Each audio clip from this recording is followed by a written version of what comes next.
मसाजोगचे सरपंच संतोष देशमुख यांची हत्या झाल्यानंतर तब्बल 24 तासानंतर त्यांच्यावर काल रात्री मध्यरात्री साधारणतः 1 वाजता अंतिम संस्कार करण्यात आले। मी सध्या मसाजोगमध्ये आहे। मसाजोगचा आजचा आंदोलनाचा हा दुसरा दिवस आहे। दुसऱ्या दिवशी देखील सलग इथले जे नागरिक आहेत, व्यापारी आहेत, त्यांनी कडकडीतपणे जो बंद आहे तो पुकारलेला आहे। एरवी मसाजोग म्हणल्यानंतर इथं चहा आणि नाश्ता सेंटर संबोधलं जायचं। सकाळी पहाटे 5 वाजल्यापासून हे सर्व जो मार्केट असतो या ठिकाणी उघडलेला असतो। मात्र संतोष देशमुख यांच्या हत्येचा निषेध म्हणून सलग दुसऱ्या दिवशी देखील अशा पद्धतीनं इथल्या ग्रामस्थांनी, व्यापाऱ्यांनी हे हॉटेल्स जे असतील, स्वतःचे व्यवसाय जे असतील हे बंद करण्यात आलेले। आणि हाच तो रोड आहे, लातूर बीड महामार्ग आहे। आणि काल दिवसभर याच रस्त्यावरती नागरिक जे आहेत ते रस्ता रोको या ठिकाणी केला होता। संपूर्ण जवळपास 10 तासाच्या वर हा रस्ता रोको झाला होता।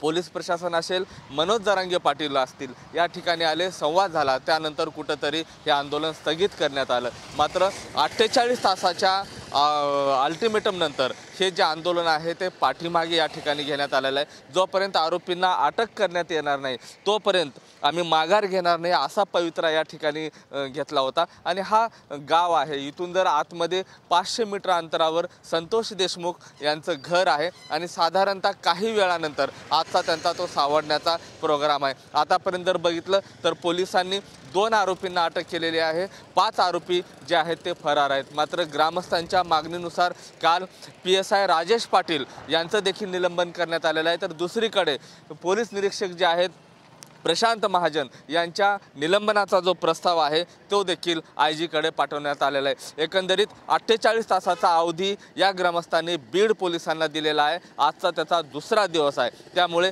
आता उद्यापर्यंत देखील हा बंद असाच पद्धतीने राहील का याकडे आता सगळ्यांचं लक्ष लागलेलं आहे।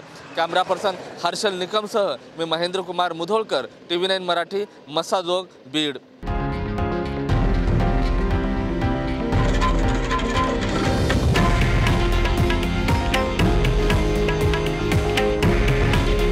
हे आहे देशातील नंबर 1 न्यूज नेटवर्क आणि आपण पाहत आहात TV9 मराठी। काळजी तुमची, हित महाराष्ट्राचं।